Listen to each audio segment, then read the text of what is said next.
తనువుల్ని మనసుల్ని ఏకం చేసే పవిత్రమైన సృష్టి కార్యంలో నేడు పురుషత్వం పెద్ద ప్రశ్నార్థకంగా మారుతోంది. పటుత్వ లోపం, శృంగారంపై అనాసక్తి వంటి లోపాలు ఇవాళ పురుష ప్రపంచానికి పెను సవాలుగా మారుతోంది. ఫలితంగా దంపతుల మధ్య అంతులేని అసంతృప్తి చోటు చేసుకోవడంతో పాటు చివరికి దాంపత్య బంధమే బీటలు వారే పరిస్థితులు ఎదురవుతూ ఉన్నాయి. ఈ నేపథ్యంలో పురుషుల్లో పటుత్వ లోపం, శృంగారంపై అనాసక్తికి కారణాలు, వాటికి మన సంప్రదాయ వైద్యం ఆయుర్వేదం చెబుతున్న పరిష్కార మార్గాల గురించి ఇప్పుడు తెలుసుకుందాం.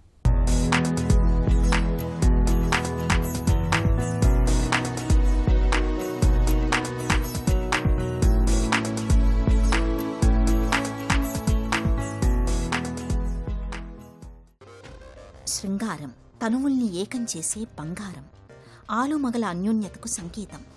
తనువుల్ని మనసుల్ని ఏకం చేసే ఈ సృష్టి కార్యంలో నేడు పటుత్వం ఒక పెద్ద ప్రశ్నార్థకంగా మారుతోంది. 25 వయసు నుంచే మొదలవుతున్న పటుత్వ లోపాలు పురుష ప్రపంచానికి పెనుసవాలుగా మారుతున్నాయి. ఫలితంగా దంపతుల మధ్య అంతులేని అసంతృప్తి చోటు చేసుకోవడంతో పాటు చివరికి దాంపత్య బంధమే బీటలు వారే పరిస్థితులు ఏర్పడుతున్నాయి.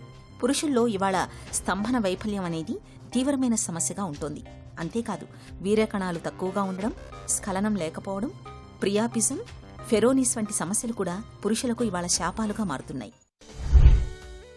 ప్రపంచవ్యాప్తంగా చూసినట్టయితే సెక్స్ సామర్థ్యం తగ్గడానికి వివిధ రకాలైనటువంటి కారణాలున్నాయి. ఒక డేటా తీసుకున్నట్టయితే కొత్తగా మ్యారీడ్ నుండి 30-50 సంవత్సరాల వయసు మధ్యకాలం లోపల సెక్స్ యొక్క సామర్థ్యం తగ్గిపోవడం, అది ఇప్పుడు మేజర్ ప్రాబ్లంగా ఉండింది. శాస్త్రీయంగా విశ్లేషించినట్టయితే ఒకటి hormonal profile, neurological profile, psychological profile.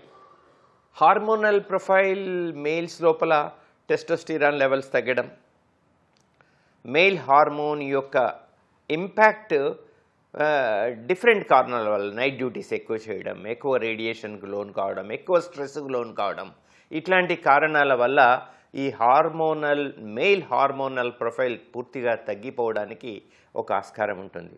ఇంకా మానసికంగా వస్తే ఎదుటి పార్ట్నర్ యందు ఇష్టం లేకపోవడం అండ్ మల్టిపుల్ సెక్స్ పార్ట్నర్స్ ఉండడం, తర్వాత సరి అయినటువంటి మ్యూచువల్ అండర్స్టాండింగ్ పార్ట్నర్లో లేకపోవడం కారణం చేత ఈ ప్రాబ్లమ్స్ వస్తున్నాయి. ఇకపోతే శారీరకంగా కిడ్నీ ప్రాబ్లం ఉండడం, డయాబెటీస్ ఉండడం, క్యాన్సర్ వ్యాధి ఉండడం, తర్వాత యాంగ్జైటీ, న్యూరోసిస్, డిప్రెషన్కు వివిధ రకాలైనటువంటి ట్రీట్మెంట్స్ తీసుకొని ఉన్నట్టయితే ఈ సెక్స్ సామర్థ్యం తగ్గడానికి ఇవి ముఖ్య భూమికను పోషిస్తాయి.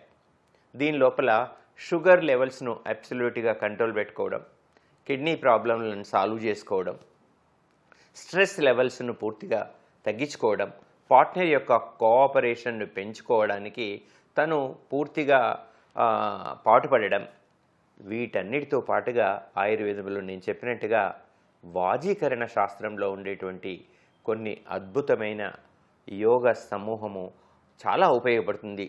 పటుత్వ లోపాలు అవి స్తంభన వైఫల్యం కావచ్చు, లేదా కణాలు తక్కువగా ఉండడం కావచ్చు. వీటిని అధిగమించేందుకు జీవనశైలి, ఆహార, వ్యాయామాల విషయంలో కొన్ని ప్రత్యేకమైన జాగ్రత్తలు తీసుకోవాలని చెప్తుంది ఆయుర్వేదం. చాలినంత నిద్ర, తగినంత శ్రమ, తగినంత విశ్రాంతి, వ్యాయామాలు కల్పించుకోవడంతో పాటు దానిమ్మ, యాపిల్, బాదం పప్పు, నెయ్యి, పాలు ఈ పదార్థాలను ఆహారంలో ఒక భాగంగా చేసుకుంటే మంచి ఫలితం కనిపిస్తుంది.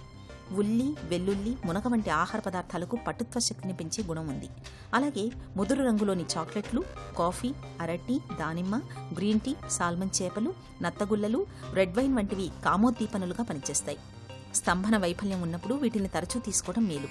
అలాగే పాలకూర, బ్రకోలీ, మెంతికూరల్లో నైట్రేట్స్ ఎక్కువగా ఉంటాయి. ఇవి రక్తనాళాల్ని వ్యాకోపింపచేసి రక్త సరఫరాను పెంచుతాయి. ఇప్పుడు ప్రజెంట్గా అయితే అనాలిసిస్ ప్రకారం 30 to 60 ఇయర్స్ వరకు ఎట్లాంటి ప్రాబ్లం నార్మల్ కండిషన్లో ఉండొద్దు. ఇట్లాంటి ప్రాబ్లం సర్ఫేస్ అయినప్పుడు ఆయా కాజెస్ను రూల్ అవుట్ చేసి మేము కొన్ని ప్రత్యేకమైనటువంటి ఔషధాలను ఇస్తాం. దీని లోపల మనం ఏం చేస్తామంటే హార్మోనల్ ప్రొఫైల్ కనుక మనకు ముఖ్యంగా ఎఫెక్ట్ అయినప్పుడు మేము సిద్ధ మకరధ్వజాన్ని స్వర్ణభస్మ శిలాజిత్ భస్మతో చేర్చినటువంటి ఔషధాలని ఆయా వ్యక్తి యొక్క దోషానుసారము కంపేర్ చేసుకొని వాటిని ఒక డోసు లోపల 100 to 200 మిల్లీగ్రామ్స్ ఎక్సీడ్ కాకుండా ఇవ్వడం.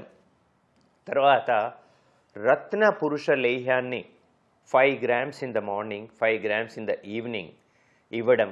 అట్లాగే మనము వాజీకరణాదివటి, తర్వాత అశ్వగంధారిష్ట, అశ్వగంధ లేహ్యాలను ఇది సాధారణంగా ఏ వైద్యుడైనా ప్రిస్క్రైబ్ చేస్తాడు.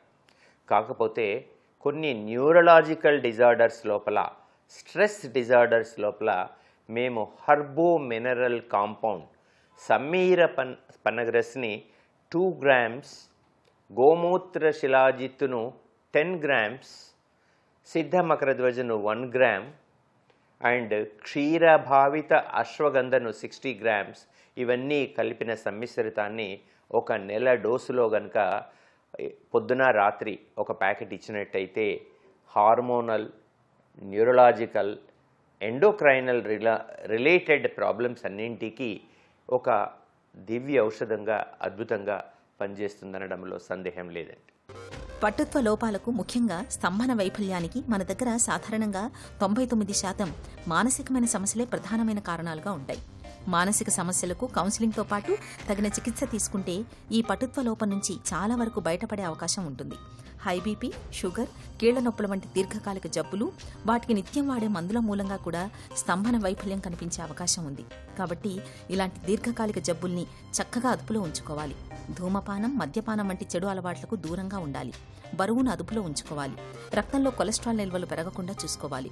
పటుత్వ లోపాలు ఎంతకీ తగ్గనప్పుడు నిపుణుల పర్యవేక్షణలో అశ్వగంధ, శతావరి, శిలాజిత్, కపిగచ్చు, సిద్ధ మకరధ్వజ్, రససింధూర స్వర్ణయుక్తం, మకరధ్వజవటి, వృషాదివటి ఔషధాలను కొంతకాలం పాటు వాడుకుంటే మంచి గుణం కనిపిస్తుంది.